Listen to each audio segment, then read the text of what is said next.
Hey, Happy New Year. It's your Uncle Shape here, wishing you a nice, healthy 2025.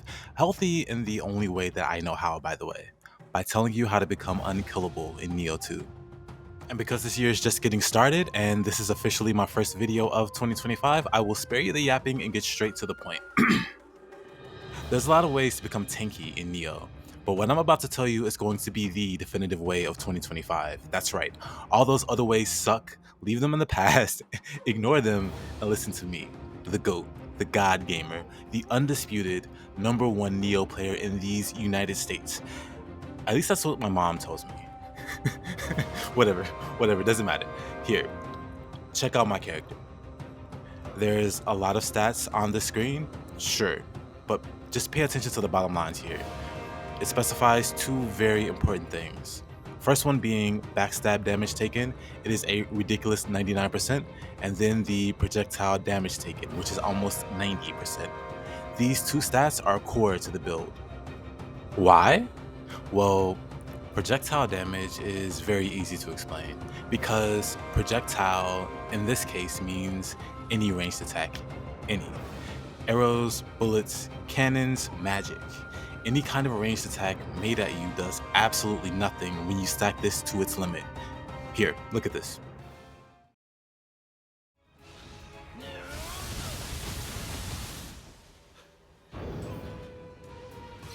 Like, look at this goober of a mage trying to hurt me. He can't. He's garbage. He's useless. Look at the difficulty. It's not me doing any like smoke or mirrors here. I didn't turn down the difficulty. I'm also not over geared. This is level appropriate gear, and I am absolutely face tanking everything he throws at me. And okay, whatever. He's dead now. Now Yomi, one of the more challenging range-centric bosses in the game. Look at how non-threatening she is. She can only do around 10% of her normal damage, and my character just passively heals that off. And basically, she does nothing if my back is turned. No healing needed. Are you getting the point now?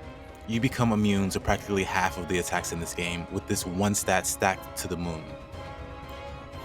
And as for backstab damage taken, you just have to trust the vision, okay? it it's something that seems unnecessary until you actually get to use it for yourself. Also, there's just a large number of things that can hit you from behind, and that increased damage from smacking your butt can often be fatal. We're talking wide swings or splash attacks or attacks that dash through you will smack your backside for 1,000,000,000 damage. But with this stat, those attacks do nothing. This stat negates all that, and it synergizes really well with one of my favorite soul cores in this game, Kappa. On top of that, you can just tactically turn your back to the enemy to shrug off some of their most important backshots of all time and heal, or whatever you need to do to get you back into that battle. And the best part is any build can run both of these stats. Not just this build, not just a tanky build in general, any build, and can benefit from it massively. You need to inherit backstab damage taken or get some orange inheritables for the armor slots that don't naturally roll it, but you can roll both on every single piece of armor, accessories included. They do not conflict and they save your life. Again, even if you don't want to go all in with tankiness like this build suggests, it's still a strong defensive option. Anyway, there's two sets you need to make the full setup work. The first one is Tatanashi. That is an old staple from Nioh 1. If you know it, it still works in Nioh 2, as you can see with the footage with Yomi and the mage guy, but you need a little more legwork for it to fully flesh out. You can find the armor pieces and the actual smithing text for Tatanashi in the Fallen Star mission and from Region 3. Yeah, from Region 3, Shadow. You basically smack the boss around on that map until he drops it. The other thing you need is Arrow's Bane. You get that from Region 7, Afterglow. You clear a mission called the Blue-Eyed Samurai until he drops it. Smithing texts are honestly a pain, so be sure to like get the item drop blessing from the Kodama and your best luck gear, and yeah, have at it. Good luck. Anyway, with those two sets, and eventually the Yasakani Magatama that you get, you only need one piece of Tatanashi and two pieces of Arrow's Bane to get the desired effect. Tatanashi gives a 15% damage taken, and Arrow's Bane is 25, resulting in a whopping 40% reduction with just that. And all together, with the inheritables on the accessories and the armor pieces, you can get to over 90%. I know mine's only showed like 88, but that wasn't actually fully optimized. But even not being optimized, you can see how ridiculous it is. This means that in the 7th region, once you can beat the Blue-Eyed Samurai, this build is mostly done.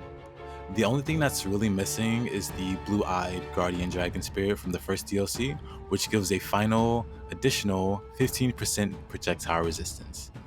Until then though, we use our other main spirit for this build, Ino Sasao, the Boar Guardian Spirit. While Blue Dragon protects us versus ranged attacks, not all enemies have crazy ranged attacks. For those, we have a more general use Guardian Spirit, and that's the Boar. It gives us a very solid 15% damage reduction while we're attacking. This allows us to hit trade very safely, which is something we'll need to do for sustain. I'll get into that later, but this Boar Guardian Spirit is amazing for our purposes, and if you have the Soul Core Onryoki, even better. The maxed out Soul Core of Onryoki gives us something ridiculous like 21% additional damage reduction while you're mid-attack. We're rocking close to 40% with just those two things. Speaking of, a while ago I made a video going over dual swords and my deathless run. Feel free to check out that video for more details on how powerful dual swords are, but the main thing I wanted to point out was dual swords have a passive ability that you can learn called Firm Resolve, which reduces the damage taken by half. Dual swords, plus Boar, plus Onryoki give you absurd amounts of durability while you're attacking. Dual swords isn't for everyone, so this isn't mandatory, but you're missing a huge chunk of survivability by not using this weapon, which honestly, with how durable this build is, it isn't really needed outside of super post-game content anyway. Feel free to use whatever weapon, but keep in mind, durability gained from the dual swords cannot be copied by any other weapon. If you don't have a secondary, well, there you go. Dual swords it is. I decided for you. And with that, congrats. That's half the build. Again, with the Yasakani Magatama, it's 3 pieces. You're free to do what you want with the other pieces until you hit the final NG, the Dream of Nioh, where the Izanagi set, the second half of the build, becomes available. Before you even properly start doing the final difficulty, you can have this entire set put together because the first floor of the underworld is also available. And without getting into a complicated explanation, the first floor of the underworld has Izanagi set as part of its gear drop pool, meaning ultimately you can farm the first floor again and again until you get what you need, and that this is a build that can be completed and enjoyed without putting a dent into the actual in-game content until you're ready, which is nice, I guess, if you're OCD like that and want to do the final NG with everything ready to go. So, why Izanagi? That part is the simplest to explain. Its 7-piece bonus gives us an effect called Cleansing Prayer. To speedrun the description of it, Cleansing Prayer is a stacking buff that caps at 3. First stack is health regeneration. Second is very high ki recovery. Third is it's honestly just a massive damage boost. All of these are very nice and very strong, but we only care about the first stack for the purposes of being unkillable, and everything after that is just a bonus. The first stack grants us 2% health recovered per second. Yep. What? 2% doesn't sound like much? Well, neither do your hopes and dreams, but I am not calling you out for that, am I? It's fine. We can stack this with some other healing to make ourselves as unkillable as possible. Things such as the Rejuvenation Talisman is an easy example. We also get the very valuable and very overused stat roll of life recovery on Amrita Absorption on the chest and both accessories. Not all accessories can roll this, by the way. You can also use the new Peppo and the Hellish Hag Soul Cores for even more life recovery on Amrita Absorption. This way, not only are we healing passively, we're healing while hitting stuff. I mentioned earlier that this build would do its fair share of hit trading. With dual swords that rapidly do damage on top of reducing damage taken from Firm Resolve, on top of Boar and Onryoki and so on, it is an incredibly safe playstyle, even though it might sound a little scary to do at first. There's even more sources of healing you can pile on top of that, but genuinely, it is unnecessary if you're working with these two sources. Double Fuki, triple Fuki. Oh, hi. Hi. That's unfortunate. That's a little unfortunate. Hold on.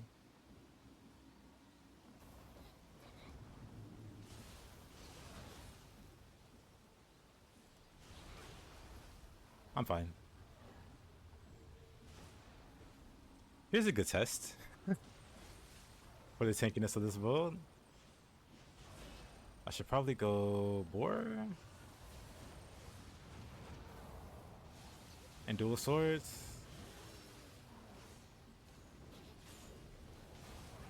That's still fine, by the way.